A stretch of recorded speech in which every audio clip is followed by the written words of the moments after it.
Let's handle each party separately. Let's start with the PP. The PP are the party that is responsible for bankrupting Seychelles. The bankruptcy was announced publicly on October 31st, 2008 by the leader of the PP, James Alex Michel. Subsequently to that, he announced that a standby arrangement was being signed with the IMF. And following that, we had an IMF reform program that was to last for 2 years. Soon, within a year and a half, they signed the second program, and now we're 4 years into IMF reform under the PP. If we stay with the PP in power, we're going to remain under IMF administration. The people of Seychelles will continue to suffer, and they'll continue to pay the price of corruption left unfettered over 34 years. Now the PP, they can send you one of their candidates that is 75 years old, 80 years old, or one of those 60-year-old mamas that like to spend time at the amusement center day in and day out, or one of these guys who are up in the hills mixing up baka to keep us all confused. Or they can use a pretty sexy nurse and send her in as a candidate with nice long legs and make us believe that change is coming.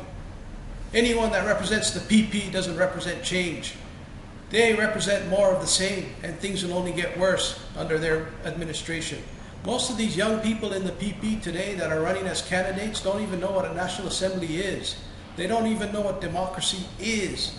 What they're doing is they're doing the dirty work of the PP so that they can benefit themselves, so that they can fill their pockets, because they've learned from their masters that if you toe the line, you fill your pocket. And we must not accept these types of candidates today or in the future in Seychelles. We have to draw a line there. With the SMP, what do we see? We see a priest, Anglican priest, come politician, who started out fighting for the people and then he abandoned the people. In 2007, Huevo Ramkalawan, Jean-François Ferrari, Roger Machen, they all went up to State House. They negotiated for a 38% pay increase in their salaries. Then they negotiated a 70% pension of their salaries for the rest of their lives. MNAs that do 3 terms in the National Assembly get 70% of their salary as pension for the rest of their lives the day they leave. They don't ever have to work again in their lives.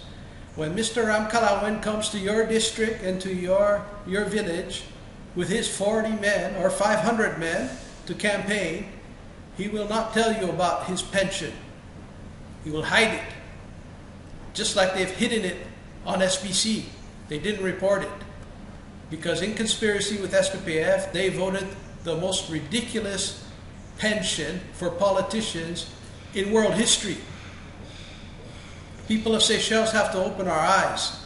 The opposition today has been an opposition that is concerned with filling its pockets. We have a leader who's a priest who's become a millionaire in opposition. Not through money taken from the church, but money taken from the people, and he has to give it back. When you see Huevo Ramkalawan, you tell him you give back that pension and you give back that salary, or else we will not support you. And he will not give it back. Therefore, don't support him.